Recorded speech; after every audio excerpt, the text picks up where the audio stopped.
এটা বিতং খবৰ দেশৰ বৃহৎ কৰোনা ভ্যাকচিন উৎপাদন প্ৰতিষ্ঠানত আজি সংঘটিত হল এক ভয়ংকৰ অগ্নিকাণ্ড পুনেৰ সিৰাম ইনষ্টিটিউটত বিধ্বংসী অগ্নিকাণ্ড সংঘটিত হল বিয়লিৰ ভাগত শেহতীয়াকৈ এই অগ্নিকাণ্ডত 5 জন নিহত হোৱাৰ তথ্য সদৰি কৰিছে মহাৰাষ্ট্ৰ চৰকাৰে এক নম্বৰ টাৰ্মিনেল গেটত বিয়লি প্ৰায় 2:45 মিনিটত সূত্ৰপাত ঘটে জুইৰ সেছ 3 অট্টালিকাৰ চতুৰ্থ আৰু পঞ্চম মহলাত এই অগ্নিকাণ্ড সংঘটিত হয় অগ্নি নিৰ্বাপক বাহিনীৰ 10খন বাহনেৰে জুই নিৰ্বাপনৰ চেষ্টা চলোৱা হয় ইতিমধ্যে নিয়ন্ত্ৰণলৈ আহিছে এই অগ্নিকাণ্ড সুৰক্ষিত আছে ভ্যাকচিন প্ৰস্তুত কৰা প্লাণ্টসমূহ অগ্নিকাণ্ডই ভ্যাকচিন উৎপাদনত প্ৰভাৱ নেপেলাই বুলি সদৰি কৰিছে প্ৰতিষ্ঠান কৰ্তৃপক্ষই কিন্তু দুৰ্ভাগ্যজনকভাৱে 5 জনকৈ লোকৰ মৃত্যু হৈছে কিছু দৃশ্য আমি টিভিৰ পৰ্দাত আপোনালোকৰ বাবে আগবঢ়াইছো দেশৰ বৃহৎ কৰোনা ভ্যাকচিন উৎপাদন প্ৰতিষ্ঠানত আজি এই ভয়ংকৰ অগ্নিকাণ্ড সংঘটিত হৈছে পুনেৰ সিৰাম ইনষ্টিটিউটত বিধ্বংসী অগ্নিকাণ্ড সংঘটিত হল বিয়লিৰ ভাগত শেহতীয়াকৈ এই অগ্নিকাণ্ডত 5 জন নিহত হোৱাৰ তথ্য সদৰি কৰিছে মহাৰাষ্ট্ৰ চৰকাৰে হঠাৎ জুইৰ লেলিহান শিখা দেখিবলৈ পোৱা গ'ল কোলা ধোঁৱাই আগুৰি ধৰিলে সমগ্ৰ অঞ্চলটো আৰু নিমিষতে জুই বিয়পি পৰাৰ আশংকা কৰা হৈছিল সৌভাগ্যবশতঃ অগ্নি নিৰ্বাপক বাহিনীৰ কেইবাখনো গাড়ী তাত উপস্থিত হৈ তৎকালীনভাৱে জুই নিৰ্বাপনত নামি পৰে এতিয়া জুই নিয়ন্ত্ৰণলৈ আহিছে কিন্তু পৰিস্থিতি তেতিয়ালৈকে শান্ত হোৱা নাছিল বা উত্তপ্ত হৈ আছিল যেতিয়ালৈকে এই জুই নিয়ন্ত্ৰণলৈ অহা নাছিল অৱশ্যে যিসমূহ প্লাণ্টত কৰোনা ভ্যাকচিন নিৰ্মাণ কৰি থকা হৈছে প্ৰস্তুত কৰি থকা হৈছে সেই প্লাণ্টলৈ এই জুই বিয়পি পৰা নাই সেইটো সবাতোকৈ গুৰুত্বপূৰ্ণ বিষয় এক নম্বৰ টাৰ্মিনেল গেটত আজি বিয়লি 2:45 মিনিটত এই অগ্নিকাণ্ডৰ সূত্ৰপাত ঘটিল আৰু পঞ্চম মহলাত অগ্নিকাণ্ড লাগে তাৰ পাছতে হোৱা দোৱা পৰিস্থিতিৰ উদ্ভৱ হয় এই অগ্নিকাণ্ডত 5 জনকৈ লোকৰ মৃত্যু হৈছে বুলি সদৰি কৰিছে মহাৰাষ্ট্ৰ চৰকাৰে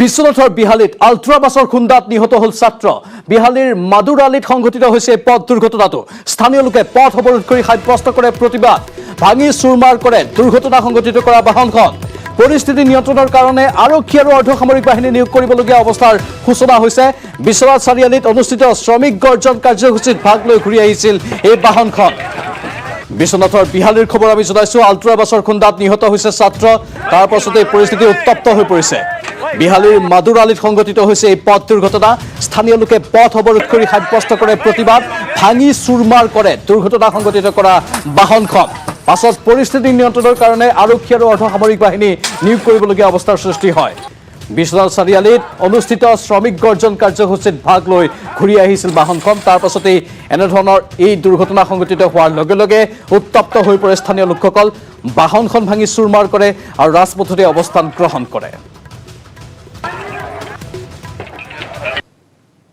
তাৰ পাছতে ক'লে স্কুলীয়া পোৱালি এনে ক'ল তেতিয়া দেখিছোঁ আমাৰ এই কাঞ্চী বাইদেউৰ ল'ৰাটো দেখিছোঁ মহতিয়াই টুকটুক গাড়ীখনে নিলেই আধাখিনি নাই মঙহ নাই মানে লুটিয়াই দিছে পোৱালি দৌৰি দৌৰি আহিছোঁ দেখিছোঁ পোৱালি নাই সম্ভৱ নাবাচা চাগে নাহে চাগে আমাৰ মালিক গৈছে লগত সেইটো কথা নাজানো এতিয়া মালিক আহিলে গম পাম বাচ্চাটো শংকৰদেৱ স্কুলৰ পৰা আহিছিলে ভায়েকে দুটা লগতে পাৰ হৈছিলে ভায়েক পাৰ হৈ গ'ল ভায়েক থাকি গ'ল পিছত দৌৰি আহি দেখিছোঁ পোৱালিটো মানে গাড়ীখনৰ তলতে আছে তলত একদম মানে লুটি খাই বাচ্চাটো থ্ৰীত পঢ়ে বোলে ঘৰত পঢ়ে আনফালে তিনিচুকীয়াৰ উপায়ুক্ত কাৰ্যালয়তো উত্তেজনা টিএমপিকে অৰ্থাৎ তাকাম মিচিং পৰিং কেবাং লাইকা দধিয়াবাসীৰ উত্তালি প্ৰতিবাদী কাৰ্যসূচী প্ৰতিবাদকাৰী আৰু আৰক্ষীৰ মাজত খণ্ডযুদ্ধ হয় চৰকাৰে কোনো ধৰণৰ গুৰুত্ব নিদিয়াৰ অভিযোগ তেওঁলোকে উত্থাপন কৰিছে লাইকা দধিয়াবাসীক পুনৰ সংস্থাপনৰ দাবী তেওঁলোকে উত্থাপন কৰিছে আমি দৃশ্য দেখুৱাই আছো আপোনালোকক ইয়াত তিনিচুকীয়াৰ উপায়ুক্ত কাৰ্যালয়ৰ উত্তেজনাময় পৰিৱেশৰ দৃশ্য আৰক্ষীয়ে বাধা দিবলৈ চেষ্টা কৰিছিল বেৰিকেড ভাঙি যাবলৈ চেষ্টা কৰিছিল প্ৰতিবাদকাৰীসকলে টিএমপিকে আৰু লাইকা দধিয়াবাসীৰে উত্তাল প্ৰতিবাদী কাৰ্যসূচী প্ৰতিবাদকাৰী আৰু আৰক্ষীৰ মাজত খণ্ডযুদ্ধৰ সৃষ্টি হ'ল তাত চৰকাৰে কোনো ধৰণৰ গুৰুত্ব নিদিয়াৰ অভিযোগ উত্থাপন হৈছে লাইকা দধিয়াবাসীক সংস্থাপনৰ ক্ষেত্ৰত যাৰ বাবে তেওঁলোকে এই প্ৰতিবাদী কাৰ্যসূচী ৰূপায়ণ কৰে এই উচ্চস্তৰীয় সমিতিখনে লাইকা দধিয়াক অনুপযুক্ত ঠাইত তেওঁলোক পুনঃস্থাপন কৰিব বিচাৰিছে আৰু তেওঁলোক ক'ব বিচাৰিছে যে লাইকা দধিয়াক মাতি দিয়াৰ পিছতো তেওঁলোক ইয়াৰ পৰা যাব নিবিচাৰে বুলি তেওঁলোক দেখাব বিচাৰিছে তেওঁলোকৰ দায়িত্ব সামৰিব বিচাৰিছে অনুপযুক্ত ঠাইত লখিমপুৰৰ সম্পূৰ্ণ প্লাবিত অঞ্চলত তেওঁলোক পুনঃস্থাপন কৰিব বিচাৰিছে এই কাৰ্যক্ৰম ধিক্কাৰ জনাইছোঁ তাকাম মিচিং পৰিং কেবাঙে এই চৰকাৰখনে এই 31 তাৰিখলৈকে যদি লাইকা দধিয়াক পুনঃস্থাপন নকৰে তেতিয়ালৈকে লাইকা দধিয়াই এই পূৰ্বতে নিৰ্ধাৰিত কৰা অগুৰি 70 হেক্টৰ ভূমিত নিজাববীয়াকৈ সংস্থাপিত হ'ব তেতিয়া সময়ত যিকোনো ল এণ্ড অৰ্ডাৰ চিটুৱেশ্যন যদি উদ্ভৱ হয় তেতিয়াহ'লে নিৰ্বাচনৰ প্ৰাক্ষণত পুনৰ সাম্প্ৰদায়িক মন্তব্য AIDFৰ মুৰব্বী বদৰুদ্দিন আজমলৰ। বদৰুদ্দিন আজমলে মন্দিৰ মছজিদৰ ৰাজনীতি আৰম্ভ কৰাৰ পিছতেই অস্বস্তিত পৰিছে মিত্ৰজোঁটৰ নেতাসকল। নিৰ্বাচনৰ বাবে হাত মিলোৱাৰ পিছতেই আজমলৰ বিৰুদ্ধে ক্ষোভ উজাৰিলে সাংসদ অজিত কুমাৰ ভূঞাই।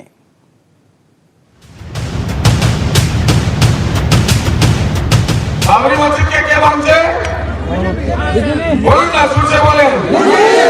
আরো ভারতবর্ষের ৩,৫০০ মসজিদ, ৩,৫০০ মসজিদ তারা লিস্টের মধ্যে আছে। তারা দিল্লিতে সরকার পাওয়ার পরে আগামী বার যদি হয় তারা এই সব মসজিদ ভাঙবে।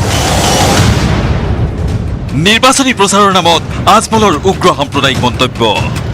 ভাৰতবৰ্ষেৰ ৩,৫০০ মসজিদ, ৩,৫০০ মসজিদ অহা ২১ৰ নিৰ্বাচনত বিজেপি পুনৰ শাসনলৈ আহিলে বিজেপিয়ে ৩,৫০০ মছজিদ ভাঙিব বুলি ধুবুৰীত উগ্ৰ সাম্প্ৰদায়িক মন্তব্য কৰিছিল বদৰুদ্দিন আজমলে। আজমলৰ উগ্ৰ সাম্প্ৰদায়িক মন্তব্যই ৰাজ্যত তুলিছে খলপানী। অসমৰ ৰাইজক উন্নয়ন লাগে, শান্তি লাগে, সম্প্ৰীতি লাগে, ভাতৃত্ববোধ লাগে। গতিকে এই গোটেই কামবিলাক বিজেপিৰ দিনত সম্ভৱ হৈছে আৰু আজি বিজেপিৰ ওপৰত সকলো জনগোষ্ঠী এইখন চৰকাৰৰ ওপৰত আস্থাৰ বিশ্বাস আছে। আপোনালোকেও দেখিছে। ক্ষোভ প্ৰকাশ কৰিলে বিজেপিৰ নেতা বিধায়কসকলেও।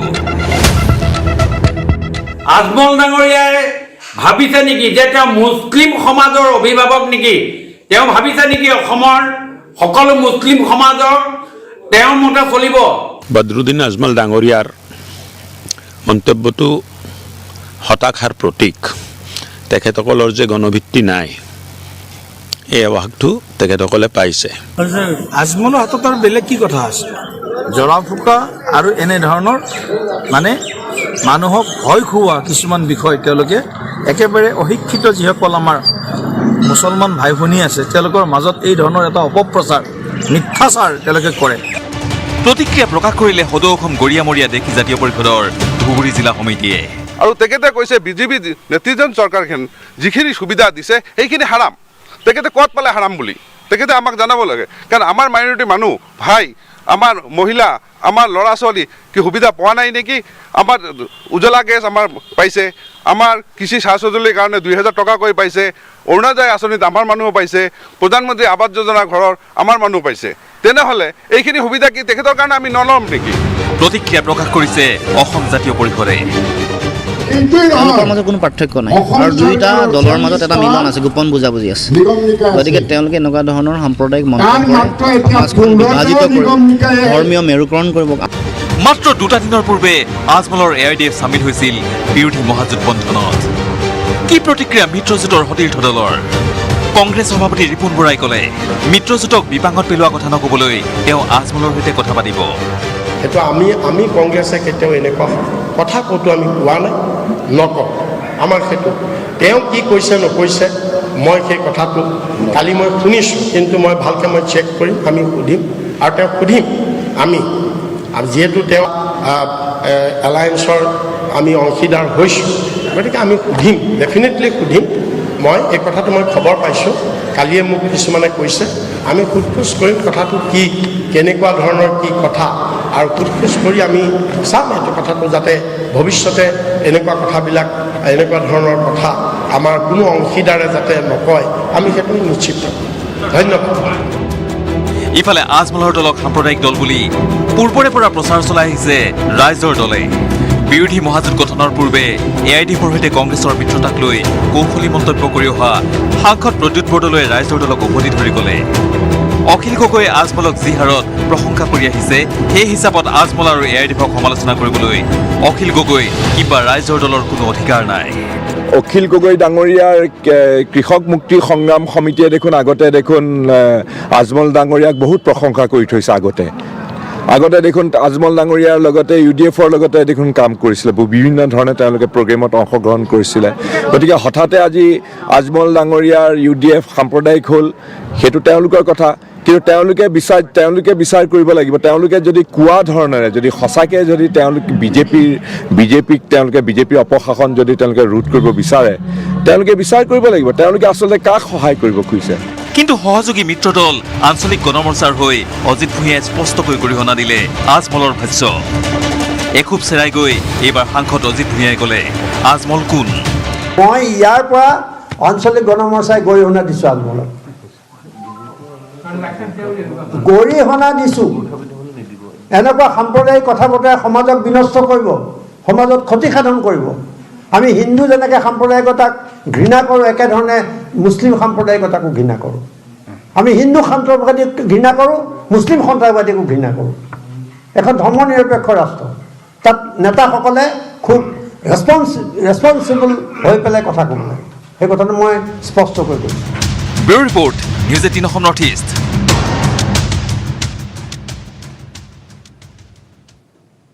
কৃষক আইন বাতিল আৰু মূল্যবৃদ্ধিৰ বিৰুদ্ধে গোলাঘাটত কংগ্ৰেছৰ উত্তাল প্ৰতিবাদ। সাংসদ গৌৰৱ গগৈৰ নেতৃত্বত কংগ্ৰেছ কাৰ্যালয়ৰ পৰা উলিওৱা জোৰ সমদলত বাধা প্ৰদান কৰে আৰক্ষীয়ে। জোৰ সমদলত বাধা প্ৰদানৰ পিছতেই আৰক্ষীৰ এক খণ্ডযুদ্ধত লিপ্ত হয় প্ৰতিবাদী কংগ্ৰেছে।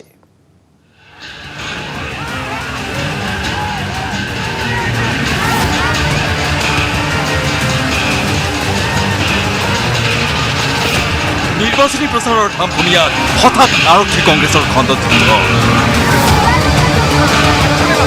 আৰক্ষীৰ সৈতে বাদ বিবাদ সাংসদ গৌৰৱ গগৈ।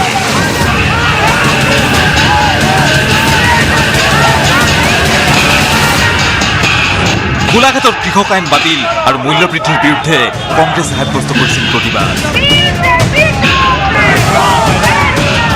প্ৰতিবাদৰ নেতৃত্বত আছিল সাংসদ গৌৰৱ গগৈ। এই প্ৰতিবাদৰ মাজতে প্ৰতিবাদকাৰী আৰু আৰক্ষীৰ মাজত লাগিল খণ্ডযুদ্ধ। কংগ্ৰেছ কাৰ্যালয়ৰ পৰা জোৰ লৈ সমদল কৰাত বাধা দিছিল আৰক্ষীয়ে। তেতিয়াই সৃষ্টি হ'ল আৰক্ষী আৰু প্ৰতিবাদকাৰীৰ সংঘাত।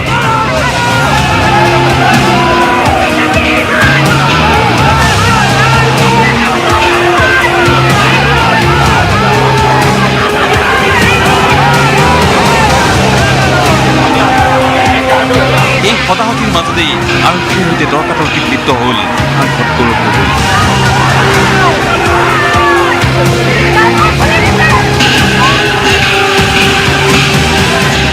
প্ৰতিবাদকাৰীৰ সৈতে আৰক্ষী হতাহতিত লিপ্ত হোৱাৰ বাবে দণ্ডাধীশক সকিয়ানি প্ৰদান কৰিলে সাংসদ গৌৰৱ গগৈ। আমাৰ উদ্দেশ্য হ'ল কি গোলাঘাট টাউনৰ ভিতৰত ৰাইজে গম পাব লাগে যে কংগ্ৰেছ দল মূল্য বৃদ্ধিৰ ওপৰত আমি মাত মাতি আছোঁ। সেইকাৰণে আমি যিমানখিনি যে মচাল আছে, এই মচালখিনি কংগ্ৰেছৰ কাৰ্যালয়ৰ ভিতৰত আমি ৰাখি আমি সকলোৱে শান্তিপ্ৰিয়ভাৱে কোনো হাতত মচাল নলয়, কোনো মচাল নলয়, আমি ইয়াৰ পৰা শান্তিপ্ৰিয় হৈ আমি নিজৰ কথাখিনি ক'ম। প্ৰতিবাদস্থলীৰ পৰাই বিজেপিকো সকিয়ানি প্ৰদান কৰি গৌৰৱ গগৈ ক'লে অসমত বিজেপিৰ আয়ু মাত্ৰ 2 মাহ আছে। বিজেপি দলৰ যে ক্ষমতাৰ প্ৰতি যে অহংকাৰ আছে, সেই অহংকাৰৰ আয়ু মাত্ৰ 2 মাহ। গোলাঘাটৰ পৰা ইউনুচালি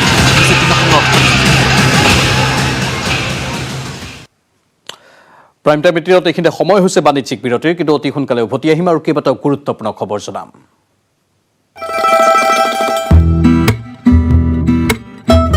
এইটো সপ্তাহৰ দাদাৰ পছন্দ মজন্তা শুজ। মই ব্যৱহাৰ কৰোঁ আটাইতকৈ সবল আৰু সতেজ cement Surya cement. Surya cement, অটুট ঘৰ, অটুট অসম।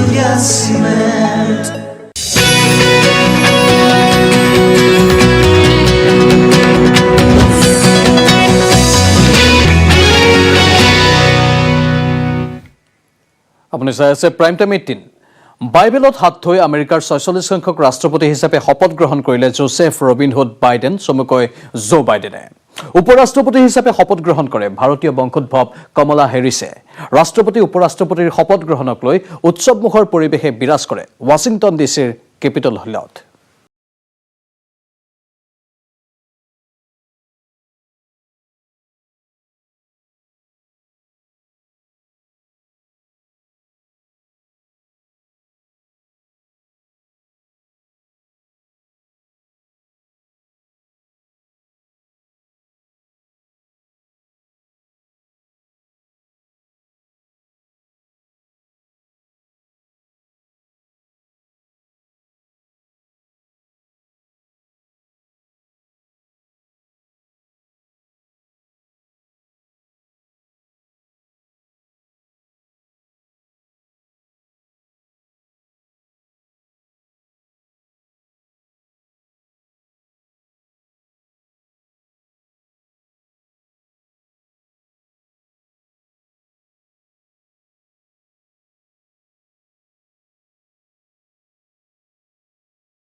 ধৰি বহু তাৰকা শিল্পীয়ে পৰিৱেশন কৰিলে গীত।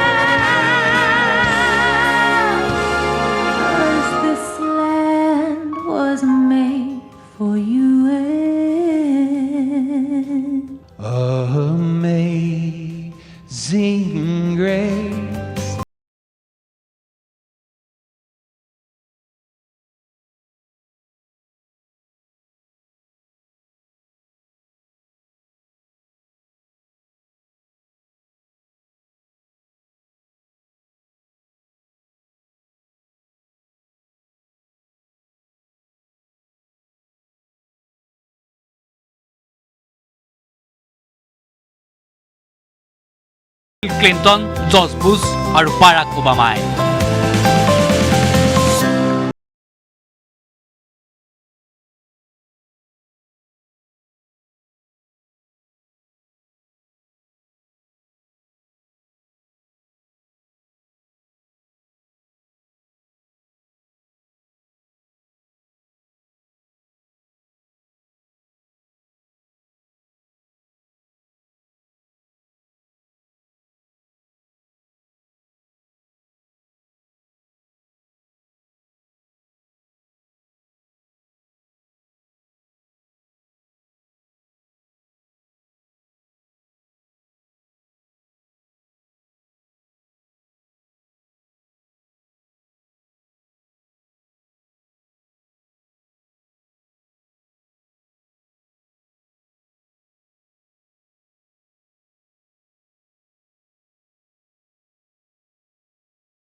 বেণ্ডত বাজি উঠিল ৰাষ্ট্ৰীয় সংগীত।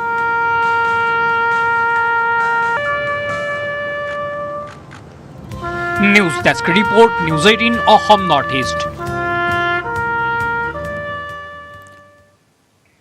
নাচনী অজিত ভূঞা নে অতুল বৰা? অজিত ভূঞাক নাচনী, আজমল ৰিপুণক ঢুলীয়া তালিয়া বুলি খেল এৰিছিল অতুল বৰাই। অজিত ভূঞাই ক'লে নাচিছে অতুল বৰাইহে, তাকো বিজেপিৰ চোতালত। নিৰ্বাচনী প্ৰচাৰৰ নামত এইদৰেই চলিছে এতিয়া নেতাৰ মুখ চুপতি। দেৰগাঁৱত অগপৰ জাতীয় ঐক্য সমাৰোহত নাচিলে গান গালে অগপ সভাপতি অতুল বৰাই।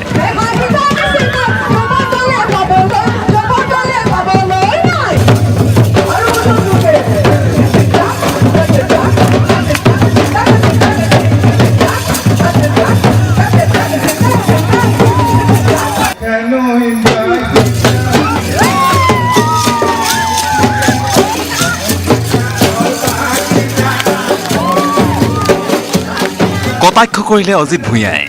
অতুল বৰা তেওঁৰ বিষয়ে ক'বলৈ একো নাই, তেওঁ কিমান নাচিছে অসমৰ ৰাইজে দেখিছে। তেওঁ এবাৰ জয় হৈছিলে বিধানসভালৈ, তাৰপিছত বিজেপি নেতাৰ চোতালত নাচি নাচি তেওঁ অৱশেষত মন্ত্ৰী হ'ল। আৰু মই বেয়া পোৱা নাই, কাৰণ অসমীয়াৰ পৰম্পৰা এটা, আমি নাচোঁ, ডেকা বুঢ়া সকলোৱে নাচে, ডেকা গাভৰু সকলোৱে নাচে বিহুত, সেইটোত মই বেয়া পোৱা নাই। কিন্তু তেওঁ সাপৰ দৰে এই যে নাচিলে আকৌ সোমাই যায়, তেওঁ সোমাই কাৰ বিৰোধিতা কৰিবলৈ সোমাই গ'ল, আকৌ বজাই দিলে, সেইটো হিমন্ত বিশ্ব শৰ্মা সোণোৱাল হওঁতে ওলাই আহিলে, আহি আকৌ মন্ত্ৰী হ'ল। এই মানুহটোৰ কথাৰ কিবা অৰ্থ আছে নেকি? বুধবাৰে দেৰগাঁৱত অগপৰ ঐক্য সমাৰোহত অতুল বৰায়ো টাৰ্গেট কৰিছিল অজিত ভূঞা। কংগ্ৰেছ আৰু AIDFৰ মিত্ৰতাক অশুভ মিত্ৰতা আখ্যা দি এই মিত্ৰতাই জাতি ধ্বংস কৰিব বুলি মন্তব্য কৰিছিল অতুল বৰাই। এই সকল বুদ্ধিজীৱীসকলে, নিবন্ধকাৰসকলে, যিবিলাকে 8 বজাত টিভিৰ টক শ্ব'ত বহি বহি অসম গণ পৰিষদক ক্ৰিটিচাইজ কৰে, এইবিলাক অসম গণ পৰিষদৰ শুভাকাংক্ষী নহয়, এইবিলাক আঞ্চলিকতাবাদৰ শুভাকাংক্ষী নহয়, এইবিলাক প্ৰত্যেকেই হৈছে একোজন অজিত ভূঞাৰ দৰে ব্যক্তি। নিৰ্বাচন আহিছে, গতিকে মুখ চুপতি বৃদ্ধি পোৱাটোৱেই স্বাভাৱিক। যোৰহাটৰ পৰা গৌতম বৰা আৰু গুৱাহাটীৰ পৰা বলেন ভট্টাচাৰ্যৰ সহযোগত bureau report, news 18 Assam north east. আৰু প্ৰাইম টাইম ইণ্টাৰভিউত পুনৰ সময় হৈছে বাণিজ্যিক বিৰতিৰ।